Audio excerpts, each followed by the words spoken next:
조금만 있으면 시원해질 겁니다. 이제 바로 오늘 하나님의 말씀을 전해주신 목사님을 잠깐 제가 소개할게요. 우리 하나님의 말씀을 전해주신 목사님은 파이디온 어린이 사역을 하는 그 선교회에 우리 어린 친구들을 위해서 설교를 주로 담당하시는 귀한 목사님을 모셨어요. 우리 목사님이 나오셔서 귀한 하나님의 말씀 들려주실 텐데 여러분 귀를 쫑긋하고 우리 목사님 말씀 잘 듣기를 바랍니다.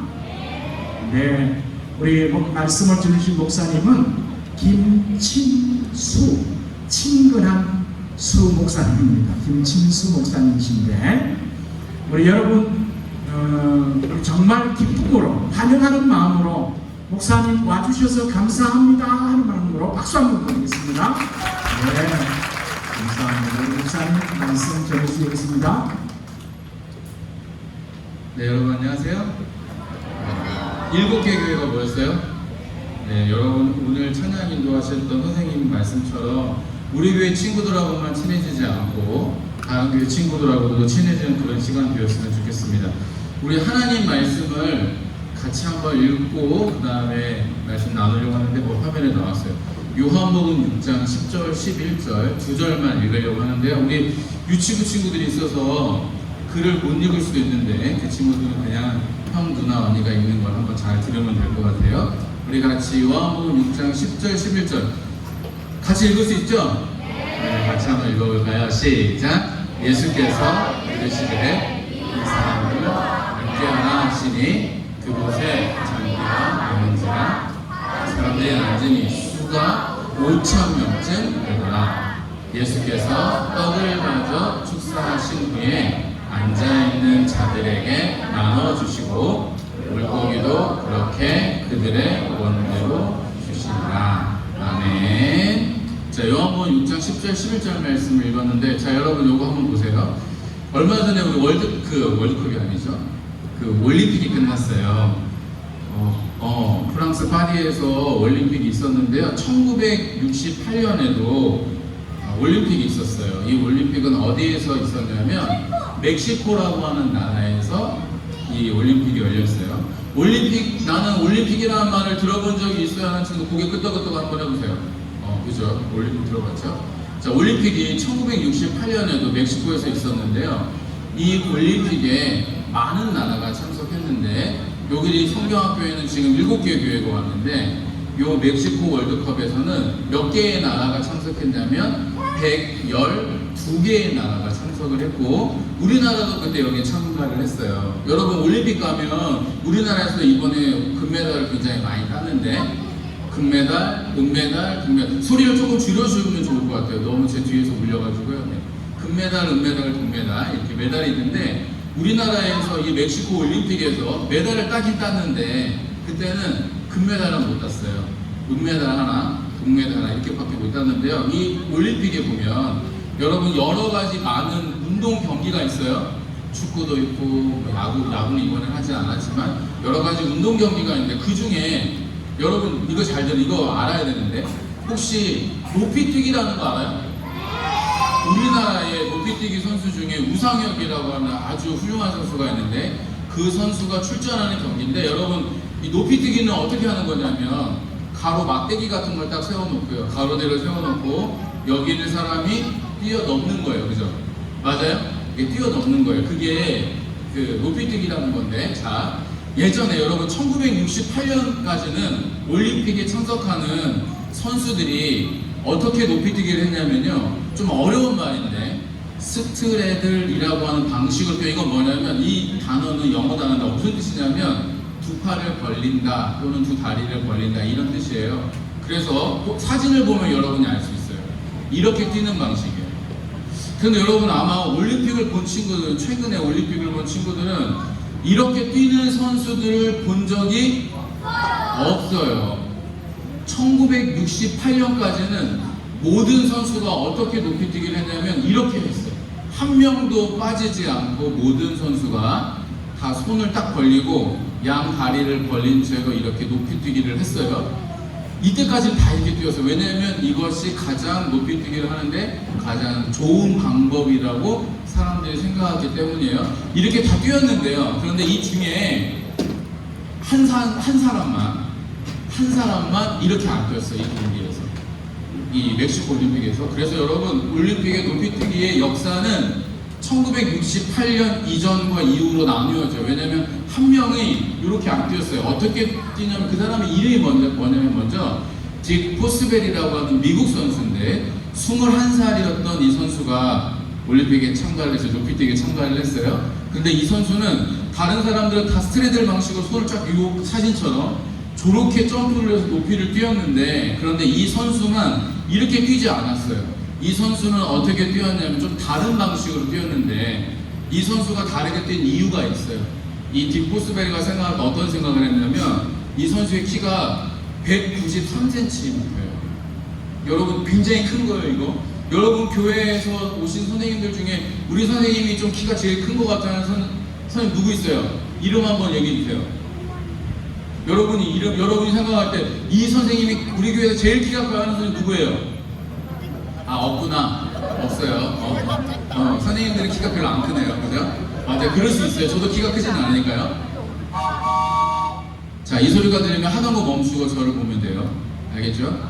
자, 키가 큰데 193cm면 진짜 키가 큰 거예요. 얼마나 농구선수 정도 되는 크기인데, 이 선수가 생각할 때는 자기는 키가 크기 때문에, 193cm니까 키가 크기 때문에 이 스트레들 방식, 손을 쫙 펼치고 다리를 쫙 펼쳐서 높이뛰기를 하는 것은 나한테는 맞지 않는다라고 생각을 했어요, 이 선수는. 그래서 이 선수가 자기만의 방식으로 열심히 노력을 했어요. 훈련을 했어요.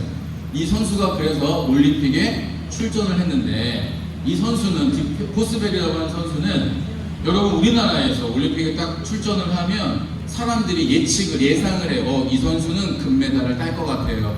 이 선수는 메달을 획득할 수 있는 사람이 그런 실력을 가지고 있어요. 사람들이 예상을 하는데, 딕 포스베리가 출전할 때 사람들이 이 사람이 메달을 딸 거라고 아무도 생각하지 않았어요. 유명한 선수가 아니었어요. 고등학교 다닐 때는 그 지역의 대표로도 뽑히지 못할 정도로 그렇게 많은 사람들이 기대를 했던 선수가 아니었는데, 그 선수가 올림픽에 나와서 높이뛰기를 하는데 너무 신기하게 뛰는 거예요. 다 이렇게 100명이면 다 이렇게 뛰었는데, 스트레들 요 방식으로 뛰었는데, 이 선수만 다르게 뛰기가 굉장히 신기했어요. 그런데 2.24m로 당시에 올림픽 금메달을 누가 땄을까요? 제가 조금 전에 말했던 딕 포스벨이라는 선수가 금메달을 땄어요. 처음에는 이 선수가 뛰는 모습을 보면서 야, 되게 재밌다, 어떻게 저렇게 뛰지? 신기하다, 이렇게만 생각을 했는데 2.22m가 남았을 때는 딱 3명밖에 안 남았어요. 그러니까 최소한 금메달을 딴 거고, 이 선수가 2.24m를 넘어서 금메달을 땄는데 어떻게 땄냐면 이렇게 뛰었어요. 자, 여러분, 지금 조금 전에는 어떻게 뛰었었죠? 사람들이 두 팔을 벌리고 두 다리를 벌린 상태에서, 이게 만약에 여러분 지금 요게 보면 요것이 요걸 넘어야 된다 그러면 다 손을 딱 뻗어서 이렇게 넘어갔잖아요. 근데 지금 옆에 사진에 있는 것처럼 보면 어떻게 되죠? 이 선수는, 딕 포스베리는 눈은, 얼굴이 어디를 향했어요? 하늘을 향하고 등은 땅을 향했어요. 조금 전까지 모든 선수들이 뛰었던 방식은 어떻게 뛰었냐면 얼굴이 땅을 향하고 등이 하늘을 향하는 방식으로 뛰었는데, 이 선수만 다르게 뛰었고, 이 대회에서 이 선수가 세계 신기록을 세우면서 금메달을 땄어요. 그리고 그 이후에 사람들이 연구를 해봤어요. 딕 포스베리가 뛴 방식이 정말로 올림픽에서 금메달을 딸 정도로 좋은 방법인가, 아니면 그 이전에 뛰었던 방식이 좋은 건지, 스포츠 과학자들이 연구를 해봤더니, 나중에 조사를 했더니 어떤 방식이 더 좋아요? 이 방식이 더 좋다는 거예요. 그래서 여러분, 지금 이번에 올림픽에서도 모두가 다 어떻게 뛰었냐면 이렇게 뛰었어요. 왜냐하면 이 방식이 더 좋다고 생각을 했기 때문에. 그래서 여러분, 이 뛰는 방식에 이름을 붙여줬는데, 그 이름이 뭐냐면 포스베리 플롭이라고 부르는데, 포스베리는 뭘까요? 이 선수의 이름이죠. 이 선수의 이름을 따서 지금부터 1968년 이후로 높이뛰기를 할 때 얼굴이 하늘을 향해서 뛰는 이 사진과 같은 방식으로 뛰는 방식을 가르쳐서 뭐라고 부르기로 했냐면, 이 선수의 이름을 따서 포스베리 클럽이라고 하는 방식으로 지금도 불러요.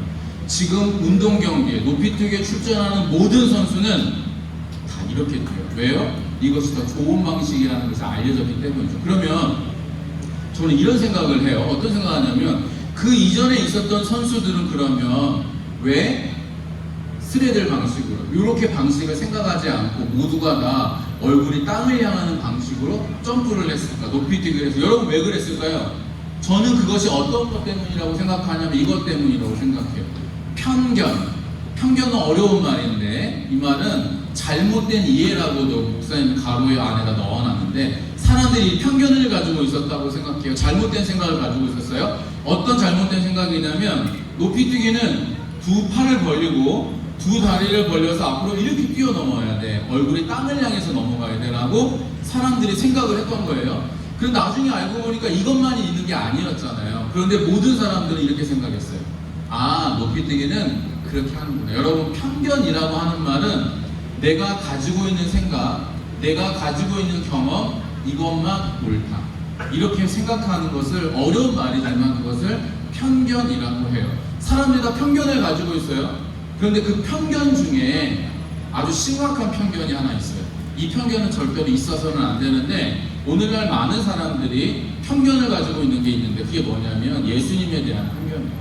사람들이 예수님에 대해서 잘못 알고 있어요. 그런데 잘못 알고 있으면 다른 사람들이 옳은 정보, 잘못된 것이 아니라 그 성경에서 말하는 걸 알려주면 그걸 받아들여야 되는데 편견이라는 것이 얼마나 무섭냐면 내가 알고 있는 것이 절대로 옳기 때문에 다른 사람들의 생각은 받아들이지 않는 거예요. 그러면 사람들이 가지고 있는 예수님에 대한 편견은 뭔가 첫 번째 이런 거라고 생각해요. 예수님이 어떤 분이냐? 훌륭한 선생님이야.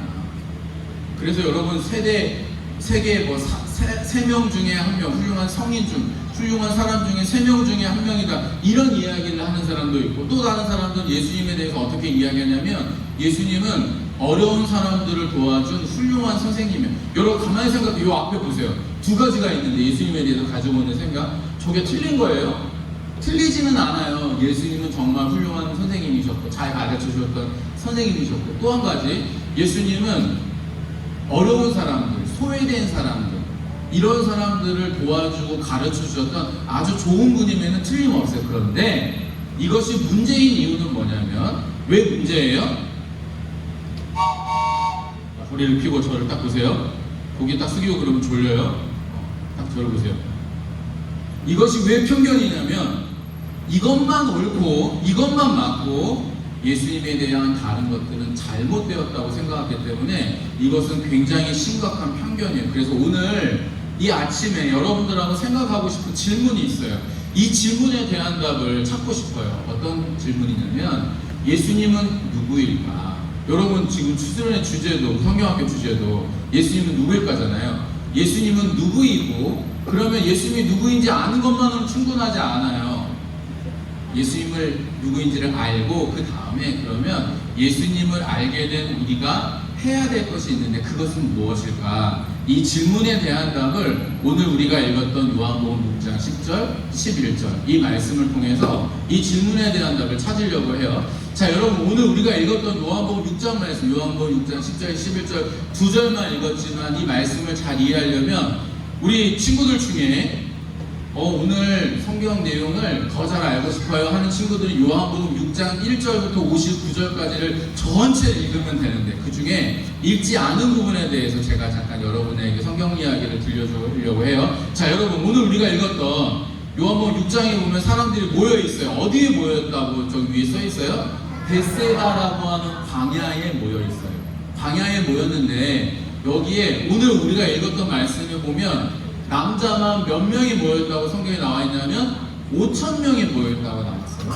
자 여러분 남자만 여러분 지금 우리가 여기서 우리가 7개 교회가 모여서 성경학교를 하고 있는데 만약에 누군가가 우리 영광장로교회에서 한 여름 성경학교에 몇 명이 참석했어요? 라고 묻는다면 네 아마 한 100명 정도 참석했어요. 이렇게 우리는 말하고 그죠? 친구들하고 선생님들까지 합치면 100명이 더 될 수도 있는데 이렇게 모였어요 라고 이야기하는데 성경이 기록될 때 만약에 우리가 시간을 거꾸로 올라서 돌아가서 2000년 전에 성경학교를 하고 있어요. 그럼 누군가가 영광 장로교회에서 몇 명이 성경학교를 하고 있어요. 그러면 여기에서 몇 명일 거라고 이야기할 거냐면 한 20명? 한 30명? 이렇게밖에 이야기를 안 해요. 왜냐하면 성경에 기록될 당시에는 예수님 활동하던 이때에는 여자들의 숫자는 세지도 않았고요. 여러분 아이들의 숫자도 세지도 않았어요. 30명밖에 안 될 거라고 이야기할 거란 말이에요. 그러면 자 남자만 5,000명이에요. 그러면 여기에 여자들이 있을까요? 없을까요? 있어요. 여러분과 같은 아이들이 있을까요? 없을까요? 있어요. 왜냐하면 예수님께 부모님들이 예수님께 자녀들을 축복 기도를 받기 위해서 아이들을 데려왔거든요. 그 모습을 볼 때 여기 아이들도 있는 거예요. 그러니까 한마디로 굉장히 많은 사람들이 모였어요.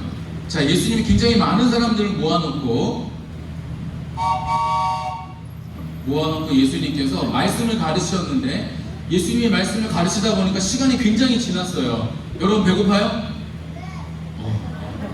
배고픈 친구가 있지, 그죠? 예수님께 모여서 사람들이 예수님과 말씀을 가르쳤는데 예수님의 가르침이 너무 즐겁고 재밌으니까 사람들이 시간 가는 줄 모르고 예수님 말씀을 들었어요. 그래서 아마도 성경을 보면 늦은 오후 또는 저녁이라고 하는 걸 보니까 5시, 6시 이쯤까지 돼서 배가 고프겠죠. 그때 예수님께서 빌립에게 물었어요. 빌립아 이곳에 모여있는 남자만 5,000명이니까 여자하고 아이들까지 하면 2만 명 정도 될 거라고 생각을 해요. 보통 2만 명이 진짜 어마어마하게 많이 모인 건데 예수님이 빌립에게 물었어요. 빌립아 이곳에 모여있는 사람들에게 떡을 줬으면 좋겠어. 먹을 것을 주었으면 좋겠는데 그러면 이 줄 떡을 어디에서 구할 수 있을까라고 물었어요. 그럼 여러분 예수님이 여러분에게 물었어요. 은지한테도 물었어요. 은지야 이 많은 사람들 여기 지금 영광장로교회 많은 사람들이 모여서 은지 너무 부담스러우니까 은지 말고 다른 친구한테 해야 되겠다. 시연이 이름을 가르치니까 안 할게요. 자 민영이 몇 학년이에요? 민영이 몇 학년이에요? 2학년 승리의 부위 2학년. 자 만약에 누군가에게 예수님이 빌립에게 물은 것처럼 이곳에 모인 사람들에게 떡을 주고 싶은데 이 떡을 어디에서 구할 수 있을까? 만약에 예수님이 저한테 물어본다면 친수야 여기 있는 많은 사람들한테 줄 떡을 어디에서 구할 수 있을까? 네 예수님 그러면 파리바게트나 뚜레쥬르나 이런 데서 좀 구할 수 있을까? 이렇게 말씀을 드렸을 것 같은데 예수님 당시에는 그런 빵집이 없잖아요. 그런데 빌립은 또 다르게 대답을 했어요. 빌립아 이 많은 사람들을 줄 떡을 어디에서 구할 수 있을까라고 물었는데 빌립은 어떻게 대답했냐면 네 예수님 200데나리온이 필요할 것 같아요 라고 대답을 했어요. 좀 답이 다르죠. 어디에서 구할 수 있을까? 그러면 네 영광장로교회에서 구할 수 있어요. 예를 들어 어떤 장소를 마련해야 되는데 빌립은 2만 명이나 되는 사람들이 확 눈에 들어오니까 장소보다는 이 사람들을 줄 돈이 굉장히 많이 필요할 것 같은데 이런 생각을 한 거예요. 200데나리온이라는 돈이 필요할 것 같아요 라고 예수님께 이 빌립이 이렇게 대답을 했어요. 그런데 예수님께서 이 빌립의 이야기를 듣고 있는 동안에 자 제가 조금 전에 여러분 여기 2만 명이 모였다고 했죠. 베세다 광야에 굉장히 많이 모였어요. 그러면 여러분 우리 선우는 빵을 몇 개 먹고 싶어요? 점심 대신에 빵을 먹으면 3개? 선우가 대답 안 하고 선우 친구들이 막 대답을 해주네. 선우가 평상시 3개 정도는 먹어야 되나 봐요. 예인이는 점심으로 빵을 먹으면 몇 개 정도 먹을 수 있을 것 같아요? 그래야 배가 부를 것 같아요. 3개. 자, 나는 3개 정도 먹어야 점심으로 배가 부를 것 같아요 라고 생각하는 친구도 있고 더 먹어야 되는 친구도 있죠. 그죠? 선생님들은 몇 개 정도 드셔야 돼요? 15개. 15개 아주 세게 나왔는데요. 자, 여러분 그러면 지금 만약에 어떤 친구는 3개, 선생님들 중에는 10개. 그러면 여러분 지금 보면 여기에는 약 2만 명이 모였는데 남자만 5,000명이니까 어른들 남자만 5,000명이에요. 그럼 이 어른들 남자 5,000명이 빵을 1개 먹거나 2개 먹어서 배가 부르지는 않을 것 같아요. 그리고 아이들 같은 경우는 1개 먹을 수도 있겠는데 그러면 이렇게 많은 사람들이 모였어요. 만약에 한 사람당 약 2만 명이 3개씩만 먹는다고 하면 빵이 몇 개가 필요한 거죠? 6만 개 정도가 필요한 거예요. 6만 개. 그럼 자 여기서 OX 퀴즈 한번 해보자. OX 퀴즈. OX 퀴즈를 하겠습니다. 자, 만약에 질문은 이거예요. 이곳에 모여있는 사람들에게 지금 빌립이 뭐라고 대답했냐면 200데나리온이 있으면 빵을 구할 수 있을 것 같아요 라고 대답을 했는데, 자 그러면 200데나리온의 돈이 있으면 빵을 구할 수 있습니다 라고 생각하는 친구들은 머리 위로 동그라미, 아니에요 돈이 있어도 빵을 구할 수 없어 하는 친구들은 머리 위로 X 표시를 딱 하는 거예요. 생각해 보세요. 200데나리온이 있으면 떡을 구할 수 있다, 빵을 구할 수 있다, 머리로 동그라미, 아유 못 구하죠 하는 친구는 머리로 X를 하는 거죠. 하나 생각해 봤어요? 상의해도 돼요. 상의해도 되지만 잘못된 답을 줄 수도 있어. 화내면 안 돼, 틀렸다고 그렇다고. 자 생각해 봤어요. 예준이가 아주 막 X라고만 하는데, 자 하나 둘 셋 하면 머리로 동그라미, 선생님이 틀릴 수 있어요. 여러분 선생님들 말 부르면 안 돼요. 여기 이건 틀릴 수도 있어. 자 하나 둘 표시해 주세요. 동그라미야 X예요. 자 높이 X, X 동그라미도 있죠. 그렇지, 동그라미도 있을 수 있어요. 자 그렇죠. 자 손을 내려보세요. 자, 정답은 뭘까요? X예요. 왜 X일까요? 돈이 있어도요. 여러분 지금 이 영광 장로교회 주변에, 이 지역 주변에 빵집이 몇 개가 있는지는 모르겠지만 이 동네에 있는 빵집, 제가 어제 여기 오늘 설교하러 오기 전에 어제 제가 살고 있는 동네에 파리바게뜨에 가서 빵을 개수를 세봤어요. 그랬더니 빵 가게가 작은 빵집은 아닌데, 파리바게뜨가 작은 곳이 아니었는데 눈에 보이는 뒤쪽에 숨겨놓은 빵이 있는지는 모르겠는데 매장에 나와 있는 빵 개수를 세봤더니요 330개가 있었어요. 그러면 330개가 있으면 여러분 여기에 모여있는 베세다 광야에 있는 빵 6만 개가 필요하려면 몇 개의 매장이 있어야 돼요? 엄청 많아야 돼요. 우리나라의 파리바게뜨 매장이 지난 6월달 기준으로 보니까 3,444개가 있대요. 그 정도가 있어야지 정말 사람들을 먹일 수 있을 정도로 이거는 굉장히 어려운 거예요. 그러니까 이것은 정답은 X예요. 돈이 있어도 빵을 구할 수 있어요? 없어요? 구할 수 없는 거예요. 그런데 이런 이야기가 있을 때, 돈이 있어도 그 많은 양의 빵을 구하기가 어려운 이 상황에 그때 예수님께 또 다른 제자, 예수님이 누구한테 물어봤었죠? 빵을 누가 어디서 구할 수 있냐 누구한테 물었어요? 빌립이라는 사람한테 물었는데 그 사이에 예수님의 또 다른 제자가 예수님을 찾아와서, 예수님, 한 아이가 가지고 온 도시락이 있어요. 5,000명이나 되고 많은 사람들이 모여있기 때문에 이것이 별로 도움은 안 될 것 같긴 하지만 한 아이가 가져온 도시락이 있는데 그 도시락에는, 조금 이따 또 퀴즈 내야지, 이거 잘 들어보세요. 그 도시락에는 빵이 몇 개가 들어있냐면 5개가 들어있고, 물고기는 몇 마리가 들어있어요? 2마리가 들어있어요. 떡 5개, 물고기 2마리. 이것을 4글자로 오병이어 이렇게 말을 하는데, 떡 5개, 물고기 2마리가 든 도시락. 자 여러분 여기 보세요. 안드레가 도시락을 가져왔잖아요. 저기 지금 그 바구니에 담겨있잖아요. 이걸 받은 다음에 예수님, 도움이 될지 안 될지 모르지만 이거 예수님께 드릴게요 하고 이렇게 예수님께 바구니를 딱 드렸어요. 그랬더니 예수님께서 이 오병이어 같은 바구니를 든 다음에 예수님께서 기도를 하셨어요. 기도하시고 사람들에게 이렇게 말씀하셨어요. 무리를 지어서, 그룹을 지어서, 아까 우리 손을 높이 들고 찬양하면서 10명, 16명 이렇게 했잖아요. 그것처럼 예수님께서 무리를 지어서 앉으라고 말씀하셔서 사람들이 한 50명씩 이렇게 모여서 앉아 있었어요. 예수님께서 기도하시고, 하나님 우리에게 맛있는 음식을 주셔서 감사합니다 라고 예수님께서 기도하신 후에 떡 5개와 물고기 2마리를 사람들에게 나누어 주기 시작하셨어요. 그럼 여러분, 빵을 아까 나는 3개 먹어야 돼요, 10개 먹어야 돼요 있었잖아요. 그러면 한 사람에게 엄마가 아이에게 떡 5개, 물고기 2마리를 줬으니까 이 정도는 먹어야 이 아이가 배가 부를 거라고 생각해서 도시락을 싸줬을 거 아니에요. 근데 이 떡과 물고기를 예수님이 기도하신 후에 나눠주시기 시작했는데, 사실 한 명이면 끝나야 되잖아요. 그런데 예수님께서 기도하신 후에 떡을 나눠주실 때 떡이 계속해서 나오는 거예요.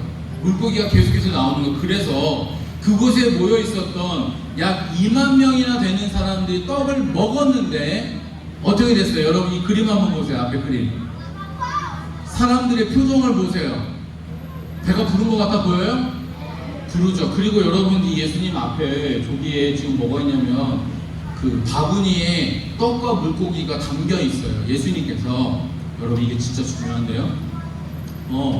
예수님께서 한 아이가 가져온 떡 5개, 물고기 2마리를 가지고 사람들에게 나눠주셨어요. 모두가 다 배부르게 먹었어요. 그리고 12광주리가 여기 앞에 친구가 말한 것처럼 12개의 바구니에 담길 정도로 모두가 배부르게 먹고 떡과 물고기가 남았어요.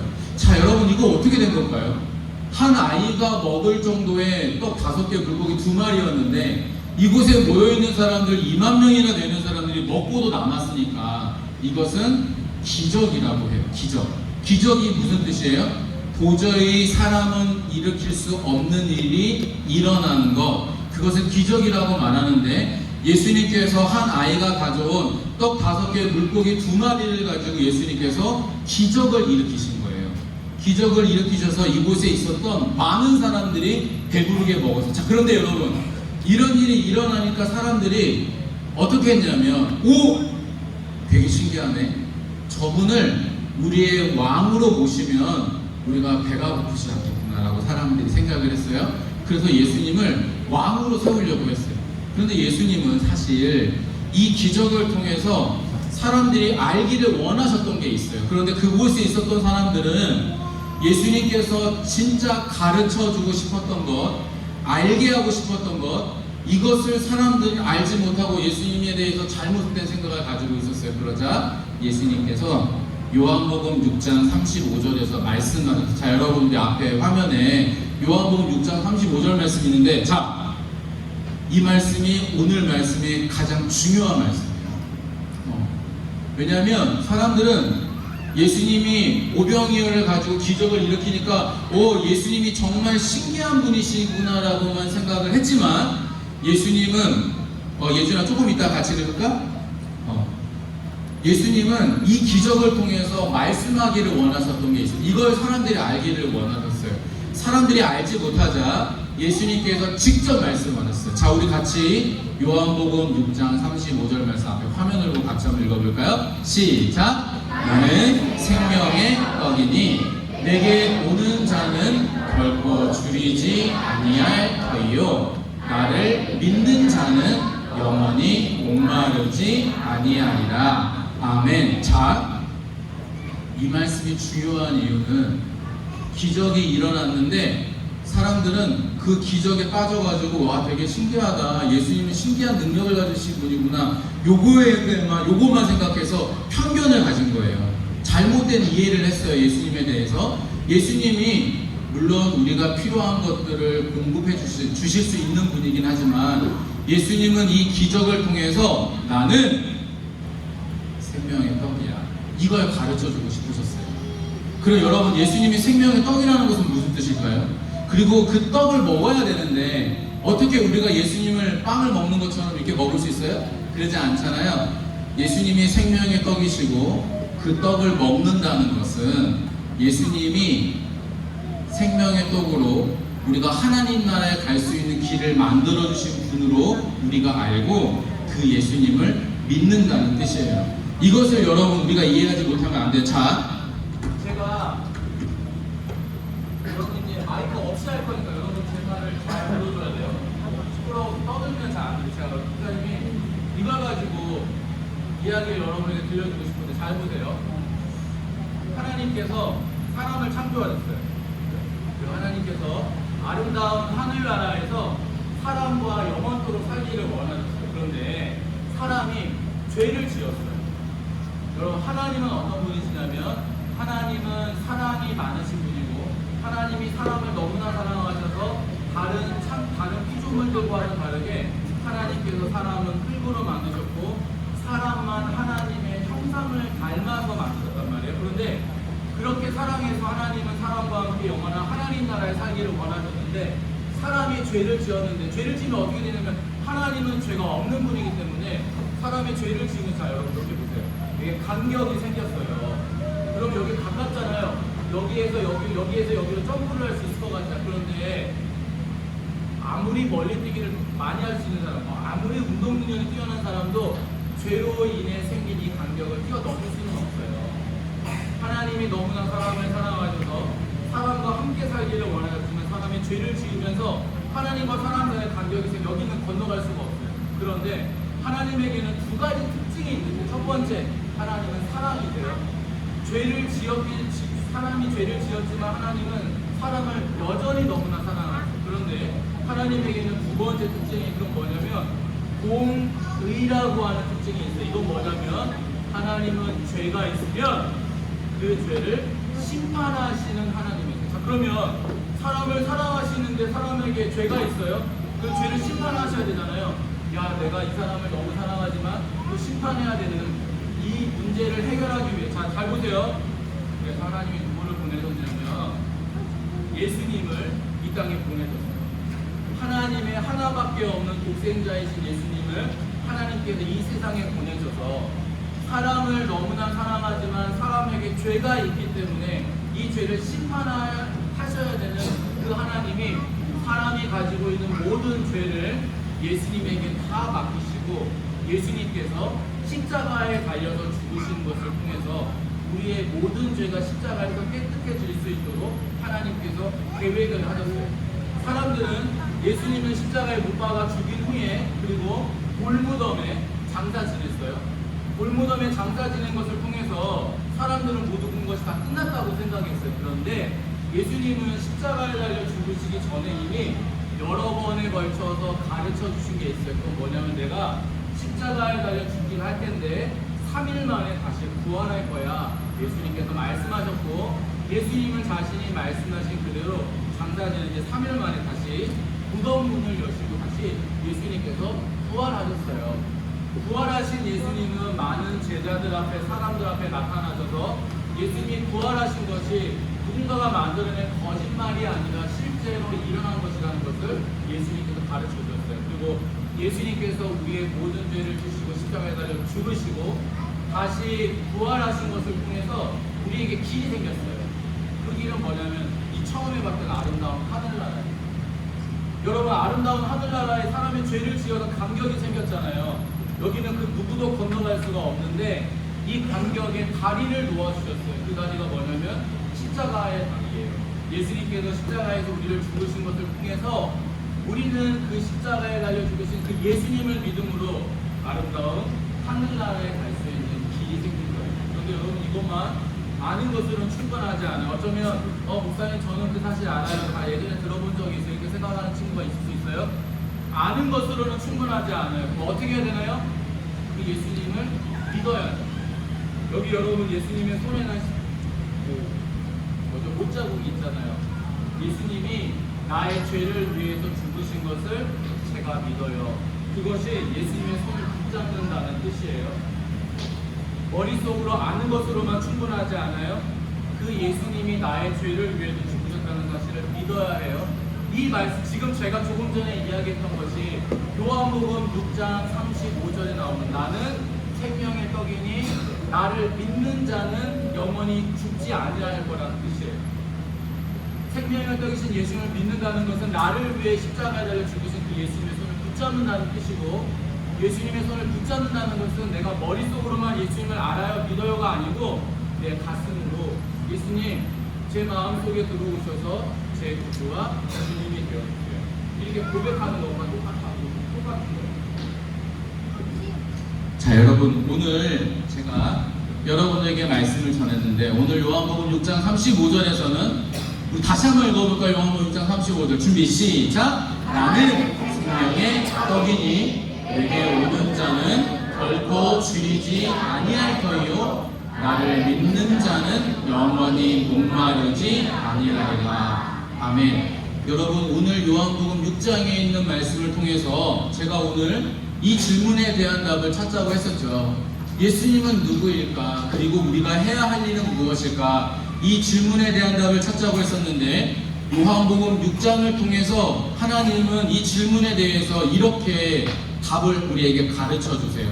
같이 우리 빨간색 부분만 글을 읽을 수 있는 친구들만 한번 읽어볼까요? 시작! 생명의 떡이신 예수님을 믿으라. 그러면 예수님은 누구예요? 요한복음 6장 35절에서 예수님은 생명의 떡이라고 말씀하죠. 우리가 배웠어요.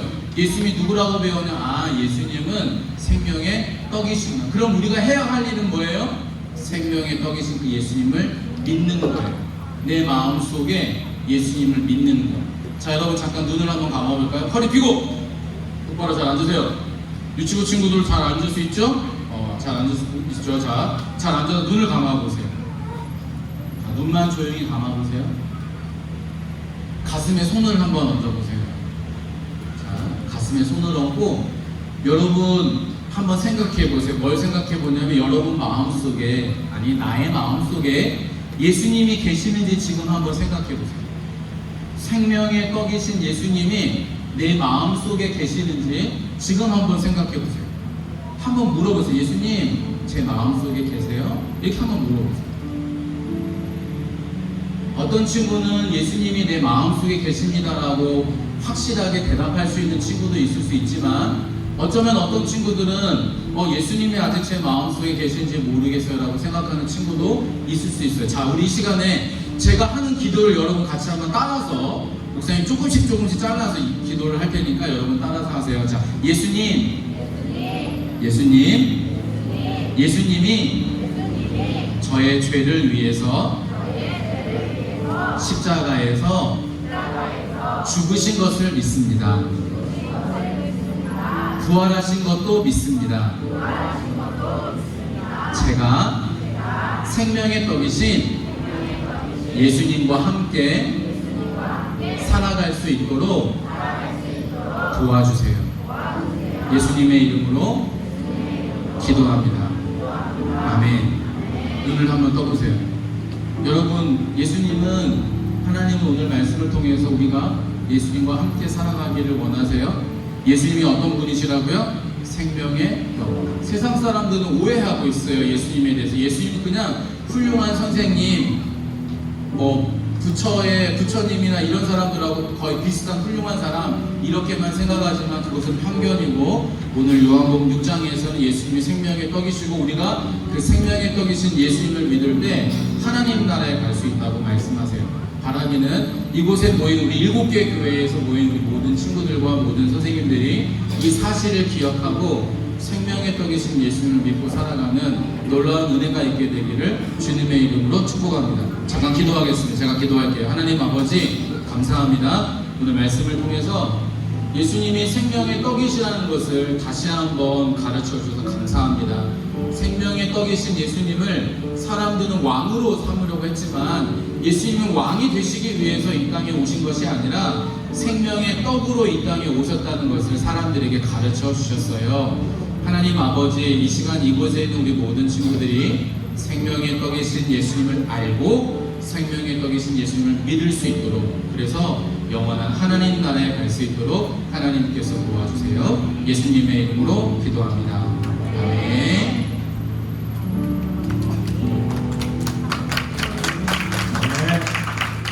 우리 친구들 하나님 말씀 잘 들었죠? 소리가 좀 작다. 잘 들었죠? 목사님 한번 따라해 볼까요? 생명의 떡이신, 조금 더 크게, 생명의 떡이신 예수님을 믿습니다. 여러분 믿죠? 네. 우리 오늘 말씀 전해주신 목사님 너무 감사합니다. 우리 한번 목사님, 좀 더 크게, 목사님, 감사합니다. 감사합니다. 그런 말씀을 주신 김진수 선생님 감사드리고요. 자, 잠깐 제가 말씀드린 우리 이제 분방 공부로 가야 되는데, 지금부터 이제 12시까지 우리 각 학년별로 또 이렇게 반이 정해져 있어요. 우리 장로님께서 말씀해 주시는데, 분방 공부를 하고 12시부터는, 자, 우선 보세요. 여러분들이 이때까지 여름 성경학교 하면서 먹어본 음식 점심보다 제일 맛있는 점심을 준비했어요. 너무 맛있는 음식을 준비했어요. 저도 빨리 12시가 되면 좋겠어요. 점심 먹고 싶었어요. 그래서 옆에가 식당이거든요. 우리 그 반별로 마치고 가서 이렇게 식사하면 되겠습니다. 12시부터 1시까지는 점심시간이고, 1시부터 1시 반까지 또 우리 신나고 기쁘게 찬송하는 시간 가지겠는데, 우리 그 찬송하는 시간에 우리 그 오후 프로그램을, 공동체 프로그램을 하는 선생님들 잠깐 미팅을 하도록 하겠습니다. 그래서 1시 찬양이 시작되면 제가 불러드릴게요. 우리 그 사모님 두 분이 우리 친구하고 1학년, 2학년, 저학년 반을 우리가 맡아서 공동체 프로그램을 가지게 되는데 그게 좀 도와주실 선생님들은 김범수, 김현희, 황예나, 오찬민, 황인서, 김지윤, 조학은, 양선영, 조윤주 이 선생님들은 찬양이 시작되면 어디로 모이면 되지? 옆에 방에 가서 잠깐 모여주시면 어떻게 진행할 것인가 하게 될 것입니다. 3학년부터 6학년까지는 우리 김병관 목사님이 너무 재밌게 해주실 거예요. 재밌게 해주실 거니까. 그래서 찬양 마치고 나면 4시까지 여러분들이 정말 유익하고 재밌는 시간 가지고 4시가 되면 여기로 다시 다 모입니다. 여기로 다 모여서 우리가 마지막 찬양하고 잠깐 하나님 앞에 마지막 예배 드리고 그리고 여러분 집으로 돌아갈 때는 또 요 주위에서 그런 맛있는 햄버거는 없을 거예요. 그 맛있는 햄버거도 여러분 드릴 거니까 그거 가져가시면 좋겠습니다. 자, 오늘 이 시간에는 잠깐요. 우리 이 시간 아니면 시간이 없는데 우리 한 분을